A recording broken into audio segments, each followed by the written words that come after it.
Olá, como vão? Tudo bem? Estamos aqui juntos para mais um programa da série Os Filósofos Ridentes. Os Filósofos Ridentes. Como diria o saudoso Mussum, bem-vinde! Sim, esta é a 7ª aula dos Filósofos Ridentes. Percebam que as aulas seguem uma cronologia que começou em Demócrito no século 5 a.C. e vai até o século 20. Talvez até o século 21, sim, porque o último filósofo ridente está vivo. Hoje, na aula de hoje, falaremos sobre Santo Agostinho, o filósofo ridente Santo Agostinho, que de santo não tinha muito no começo da carreira, não. Mas antes de Santo Agostinho na cronologia, entre Quintiliano e Agostinho, que existe 300 anos de diferença, existiu sim um filósofo, que não era necessariamente um filósofo ridente, mas ele falou sobre o sorriso. Então ele era um filósofo sorridente. Era ele, Plotino, que nasceu em 205 e morreu em 270.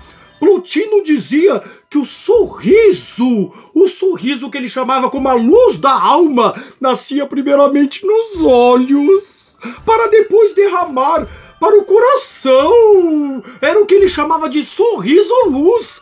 Através do sorriso-luz, o bem e o belo encontram sua manifestação clareando todas as ambiguidades, ou seja, o feio em bonito, o triste em alegre e o medo em coragem. Todo o meu respeito e admiração para você, Plotino. E agora vamos falar sobre Santo Agostinho, na aula 7 de hoje. Vamos lá? Aurelius Agostinho nasceu em 354 na província romana da Numídia, sim, na África, onde atualmente é o país da Argélia, e morreu lá mesmo em 430, aos 76 anos. Santo Agostinho nem sempre foi católico, ele só foi se converter ao catolicismo e virar o bispo de Hipona aos 33 anos. Antes disso, ele teve uma vida muito devassa.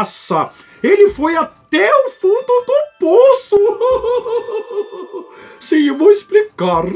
Até então, ele começou a sua vida já muito inteligente, estudando, leu muitas coisas. Ele leu o livro perdido de Cícero, inclusive.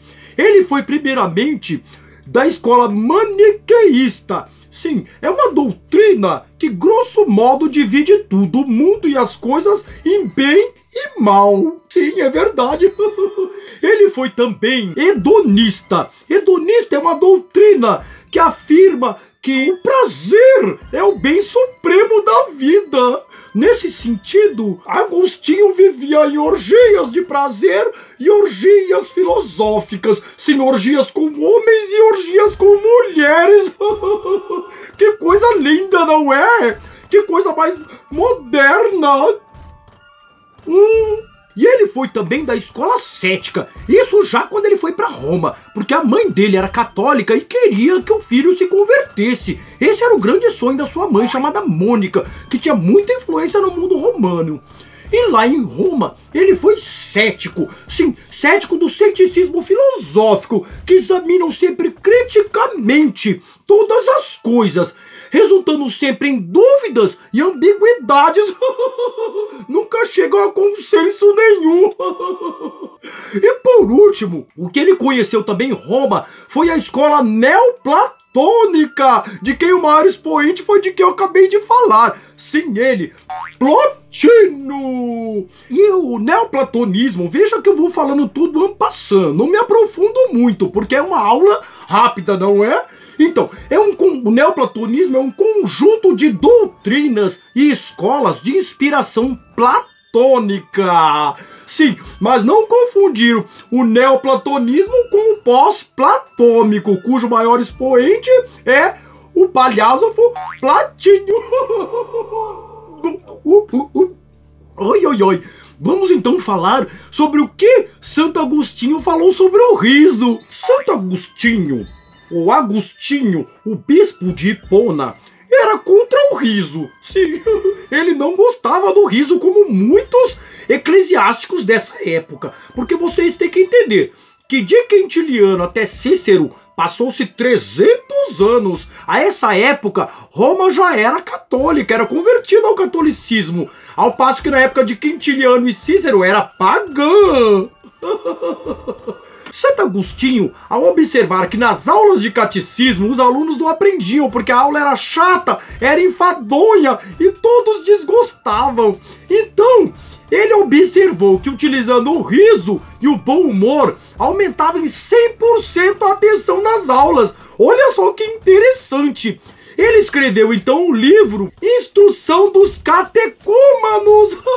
Instrução dos Catecúmanos era um livro para os educadores de catecismo, onde Agostinho abordava o bom humor e o riso como atividade da própria aula. Olha que interessante. Quintiliano, que abordou a pedagogia e propôs o recreio e a extinção dos castigos físicos, abordou o riso, mas não na pedagogia, abordou o riso nos discursos para agradar e iludir ou enganar ou convencer os juízes e os jurados. Mas Santo Agostinho deu um salto a mais de Quintiliano, porque usou o riso exatamente na sala de aula. Isso foi um grande avanço.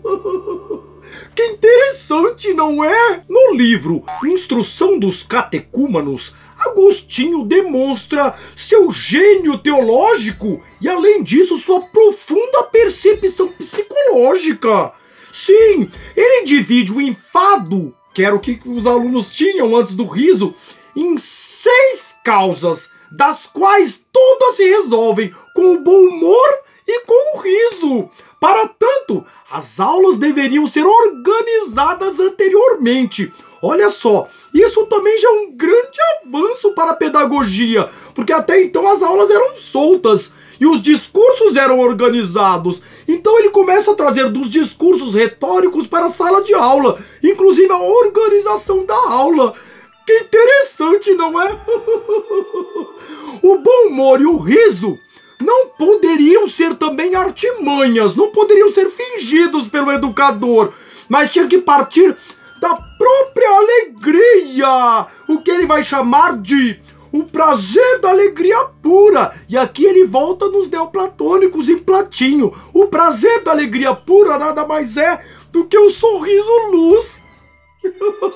Que interessante, não é? Vocês gostaram da aula de hoje? Ficamos por aqui. Conhecemos hoje Agostinho de Hipona. Eu queria hoje mandar um grande salve para uma amiga minha, que também tem um canal aqui no YouTube. O nome dela é Scarlett von Bisnaga. Sigam o canal dela, mas antes, se inscrevam aqui nesse canal. E vai ter lá um sininho que faz... homenageando aqui o Barnabé do Brejo e também o Fala Calado, que eu dei uma entrevista. Eu não, o meu cavalo, aliás, alguns falam cavalo, outros falam médium, eu falo o meu hospedeiro. Sim, o nome dele é Marco Guerra. Um grande beijo a todos, a todas e a todos. Até a próxima semana com o meu próximo vídeo.